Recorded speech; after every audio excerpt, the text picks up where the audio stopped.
दोस्तों नमस्कार।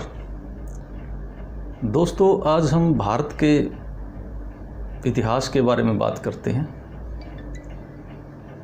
हम सुनते हैं,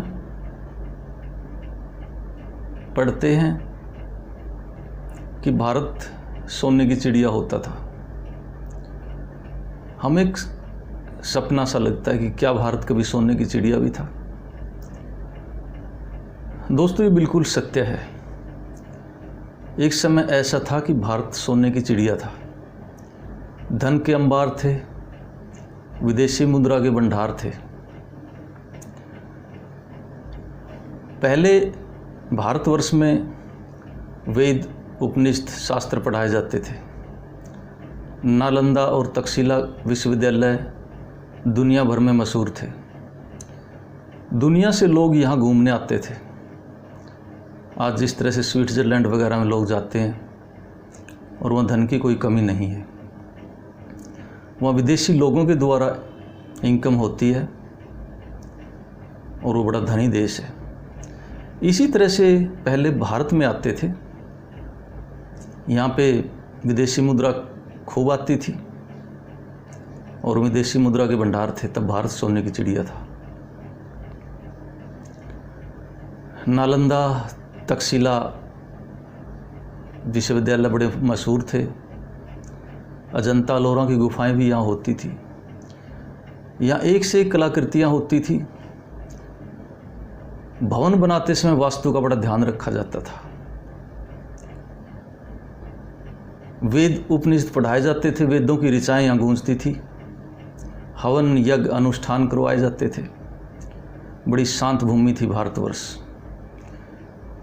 और यहाँ पे अनेक ऋषि मुनि तपते थे। अंतरिक्ष की खोज, ब्रह्मांड की खोज में लगे रहते थे। तो दोस्तों उसके बाद 1526 से 1761 तक यहाँ मुगलों ने शासन करना शुरू कर दिया। लगभग 235 वर्ष के इतिहास में उन्होंने हमारी जितनी भी प्राचीन संस्कृति थी, सभ्यता थी, सबको नष्ट कर दिया, तहस नहस कर दिया। और उन्होंने अपने अनुरूप सिलेबस तैयार किया जो हमें पढ़ाया जाने लगा। हमारे वेद, उपनिषद, शास्त्र सब विलुप्त हो गए। जब मुगलों से हमें छुटकारा मिला तो फिर अंग्रेज आ गए। अंग्रेज़ों ने लगभग 1858 से और 1947 तक राज्य किया, लगभग 89 साल। फिर उन्होंने सिलेबस को अपने अनुसार ढाल दिया। हमारा जो संस्कृति थी, सभ्यता थी, बिल्कुल नष्ट हो गई। पहले मुगलों ने, फिर अंग्रेज़ों ने सिलेबस उन्हीं के अनुसार तय कर दिया। तब से हमारी पहली जो संस्कृति थी वो नष्ट हो गई। आक्रमण होते थे यहाँ पे। और उसके बाद नए अध्याय आ गए। अंग्रेज़ों के बाद हम आज़ाद हो गए, लेकिन सिलेबस वही चलता रहा। अगर जब हम आज़ाद हुए उसके बाद भी पुरानी सभ्यता यहाँ पढ़ाई जाती, वेद, उपनिषद, शास्त्र स्कूल, कॉलेज, यूनिवर्सिटी लेवल पे अगर पढ़ाए जाते, दोबारा से हम फिर उठ खड़े हो सकते थे। लेकिन ऐसा हुआ नहीं। किसी ने इस ओर ध्यान नहीं दिया। गहराई से अध्ययन ही नहीं हुआ कि हम सोने की चिड़िया क्यों थे और कब थे, कि क्या कारण थे। उन कारणों को अगर ढूंढते, उस संस्कृति और सभ्यता का फिर से विकास होता, तो निश्चित रूप से हम फिर सोने की चिड़िया बन सकते थे। लेकिन ऐसा हुआ नहीं। जब भारत सोने की चिड़िया कहलाता था, तभी यहाँ विदेशियों की नज़रें हो गई और विदेशी लोग यहाँ लूटने के लिए आते थे। मुगलों ने लूटा, फिर अंग्रेज़ों ने भी यहाँ का धन अपने देश में ले गए और लगभग भारतवर्ष पिछड़ता चला गया। दोस्तों,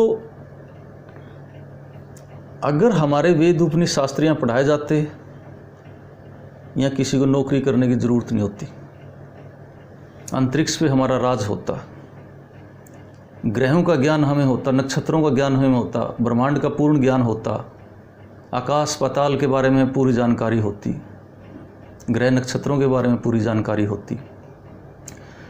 क्योंकि भारतवर्ष से ही जीरो मिला, भारतवर्ष से जितनी भी खोज हुई वो भारत में हुई, लेकिन पश्चिम के देशों में उनका विस्तार हुआ, लेकिन जड़ भारत ही रहा। जब ऋषि मुनि तपते थे तो उनको अनेक अवस्थाओं से गुजरना होता था, जल से भी, गर्मी से भी, सर्दी से भी, पतझड़ से भी, बरसात से भी, अनेक तरह की साधनाएं होती थी और साधनाओं के दम पे वो रिसर्च करते थे। पिनेल ग्रंथि को जागृत करके ब्रह्मांड का ज्ञान उन्हें होता था। उस ब्रह्मांडीय ज्ञान को वेदों में, उपनिषदों में, शास्त्रों में लिखते थे। और आज भी अगर साइंस खोज करे, आज भी अगर साइंस उस सिलेबस को दोबारा से चेक करे, वो सारा विज्ञान है, सारे वैज्ञानिक तथ्य हैं, पूरे ग्रहों का ज्ञान है, नक्षत्रों का ज्ञान है, कौन सा ग्रह कहाँ घूम रहा है, वो बिल्कुल सत्य पर आधारित हमारे ग्रंथों में समाया पड़ा है। आज भी अगर एक पंचांग उठा के देखते हैं, उसमें सूर्योदय और सूर्यास्त लिखा होता है।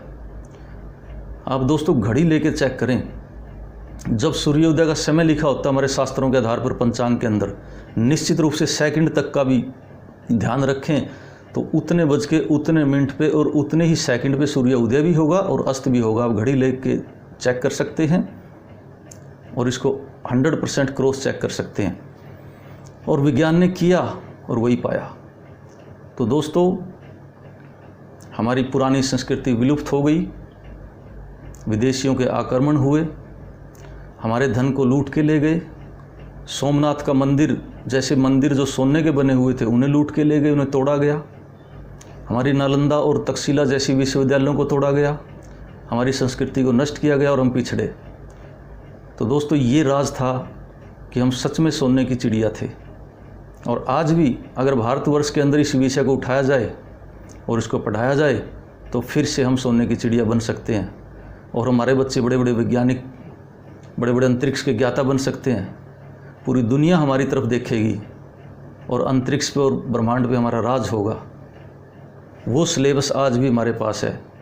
ये अलग बात है कि उसमें से बहुत सारी चीज़ें लुप्त भी हो गई, बहुत सारी इतिहास हमारा जला दिया गया, डिस्टर्ब कर दिया गया, लेकिन फिर भी जो बचा हुआ है उसके दम पे भी हम पूरे वर्ल्ड पे राज कर सकते हैं। और यही हमारी सफलता का राज था। हमारे ऋषियों ने बड़ी मेहनत से, बड़ी तपस्याओं से उसे प्राप्त किया था। और ये भारत भूमि ही है जहाँ पे ये सब हो सकता है, क्योंकि यहाँ सभी तरह की जलवायु है।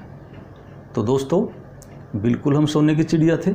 आज हमें सपना लगता है, लेकिन वो सपना नहीं, सच था। जय हिंद।